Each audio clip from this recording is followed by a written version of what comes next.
ঠিক আছে চাচি, আপনি আমার পাশে না থাকলে আমার এত দূর আসা সম্ভব হতো না। আপনাকে যতই ধন্যবাদ দেই না কেন কম হয়ে যায়। ধন্যবাদ দিতে হবে না, তুইও আমার মতো অন্য কোনো অসহায় মানুষের উপকার করিস, তাতেই আমি খুশি। আমার সামর্থ্য হলে অবশ্যই করব চাচি। আজ তাহলে চলি, কাল দোকান খোলার জন্য সব ব্যবস্থা নিতে হবে আগে ভাগেই। আচ্ছা যা, উপরওয়ালা তোর ভালো করুক। মিষ্টি পরের দিন দীপুকে নিয়ে ভালো এক জায়গা দেখে দোকান খুলে বসলো।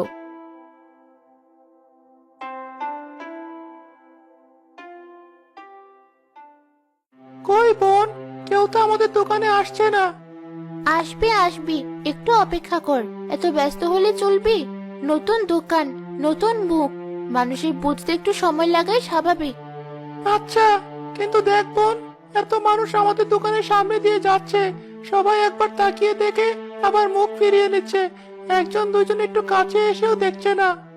হয়তো ভাবছি বাচ্চা মানুষের কতই ভালো পিঠা বানাবে, তাই আর কাছে ঘেসছি না। কিন্তু তুই যে পিঠাগুলো বানিয়ে রেখেছিস, ওগুলো তো ঠান্ডা হয়ে যাচ্ছে। এগুলো বিক্রি করতে না পারলে তো ব্যবসার ক্ষতি আমাদেরই হবে। মা দেখো, আমার সমান এক মেয়ে কত সুন্দর পিঠা বানাচ্ছি। আমিও হাতের বানানো পিঠা খাবো। না মা, ও ছোট মানুষ, ঠিকভাবে পিঠা বানাতে পারে নাকি কে জানে। কি দরকার টাকা নষ্ট করার? না মা, আমি খাবোই ওর হাতে বানানো পিঠা। তুমি দেখো কত সুন্দর হয়েছে ওর বানানো পিঠাগুলো, আর কি সুন্দর সুবাস। ঠিক আছে, তুই যখন বলছিস, চল তোকে একটা পিঠা কিনে দিয়ে দেখি কেমন, কিন্তু খেতে না পারলে তোর একদিন কি আমার একদিন।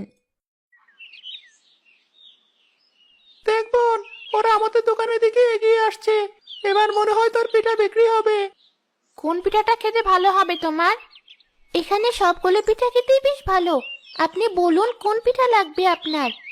না, আমি ভাপা পিঠা খাবো। ভাপা পিঠা তাহলে দাও একটা। খেতে ভালো না হলে কিন্তু দাম দেব না, মনে রেখো। ছোট মানুষ, কিভাবে কি বানাচ্ছ কে জানে। তোমার জন্য এই বয়সে এসব কাজ করা ঠিক না। তোমার মা তোমাকে কিছু বলে না? আমি তো আর ইচ্ছে করেই কাজ করছি না, মা অসুস্থ, তাই বাধ্য হয়ে এসব করা লাগছে সামান্য কিছু টাকার জন্য। এই নিন আপনার পিঠা। আপনি আমার দোকানের প্রথম ক্রেতা, তাই আপনি চাইলে ওই প্রথম পিঠার জন্য টাকা নেব না আমি। যাক, ভালোই হলো। এই নে মা, পিঠাটা খেয়ে বল খেতে কেমন। অনেক মজা মা, তুমিও একটু খেয়ে দেখো।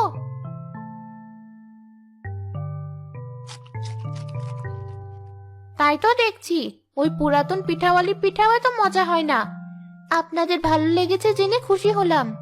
মা, আমি আরেকটা পিঠা খাবো। ঠিক আছে, আমার মেয়ে আর আমাকে আরো দুটো পিঠা দাও, সাথে ওই পিঠাটাও দাও আমাকে, খেয়ে দেখি কেমন। এই নিন।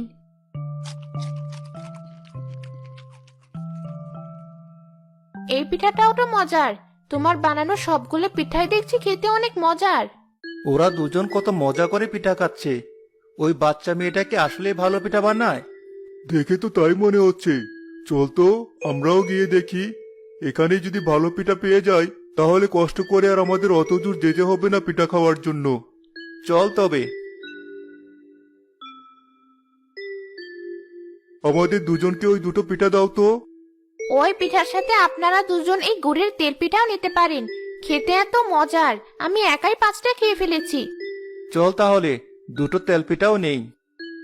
আমাদেরকে এমন মজার পিঠা খাওয়ানোর জন্য তোমাকে অনেক ধন্যবাদ। আমার মেয়ে জেদ না ধরলে তো আমি এদিকে আসতামই না।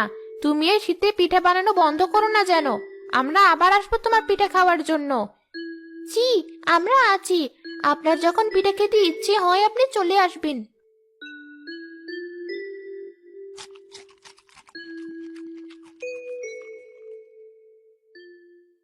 আরে, পিঠাগুলো দেখছি সত্যিই খেতে অনেক মজার ভাই। এটুকু মেয়ে এত ভালো পিঠা বানায়? হ্যাঁ, আমারও খুব ভালো লেগেছে। তুই দাঁড়া, আমি আমার অন্য বন্ধুদেরকে ডেকে আনি এই মেয়ের বানানো পিঠা খাওয়ার জন্য। যা যা, তাড়াতাড়ি ডেকে আন, নয়তো আমি সব পিঠা খেয়ে শেষ করে ফেলবো হয়তো।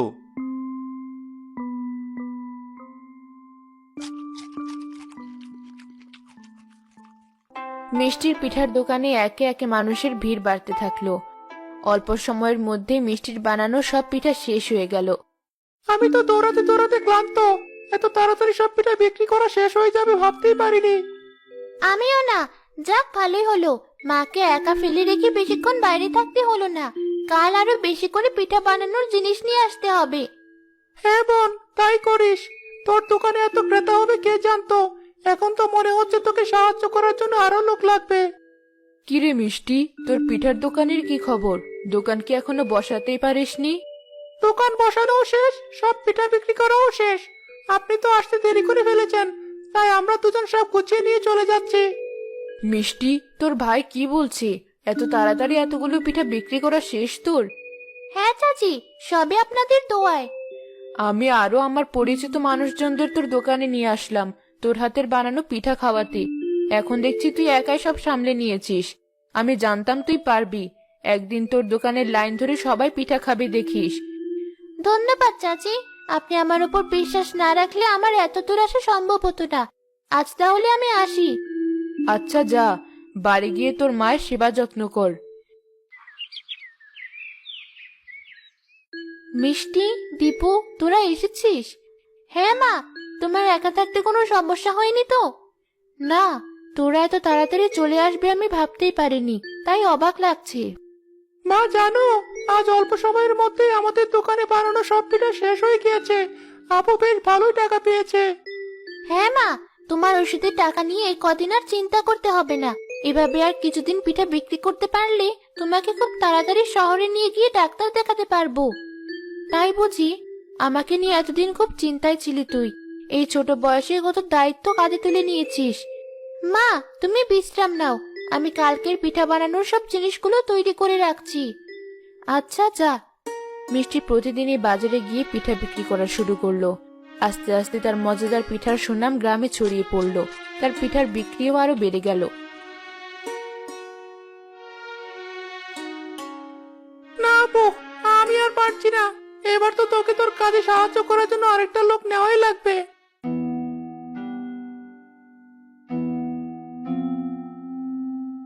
খুব ভালো বেচা বিক্রি হচ্ছে দেখি তোমাদের পিঠার দোকানে।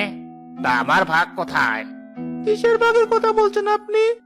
এই ছোট ছেলে, তুই সামনে থেকে সর। আমার তোর বোনকে কথা বলতে দে। এই মেয়ে, আমার ভাগের টাকাটা দাও। কোনো গন্ডগোল না চাইলে আমি চুপচাপ চলে যাব।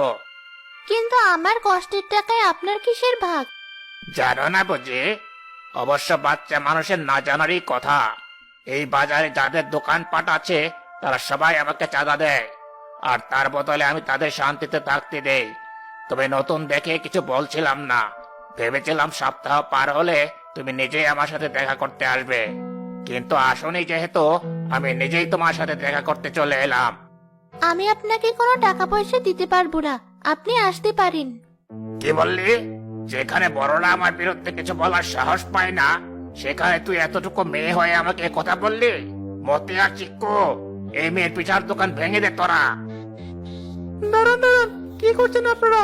জিনিসপত্রগুলো এভাবে ছড়িয়ে মারবেন না। আমার ভুল হয়ে গেছে, আমাকে ক্ষমা করে দিন। আমার মাকে ডাক্তার দেখানোর জন্য দ্রুত অনেক টাকার প্রয়োজন, তাই।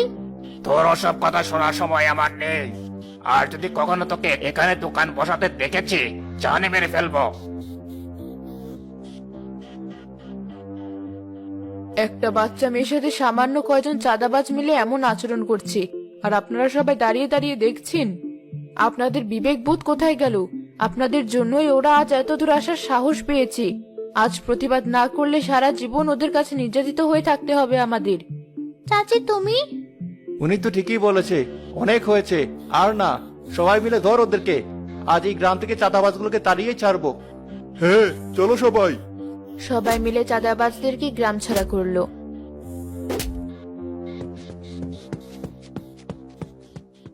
মিষ্টি আবার নতুন করে তার পিঠার দোকান সাজিয়ে পিঠা বিক্রির টাকা দিয়ে তার মাকে সুস্থ করে আনলো।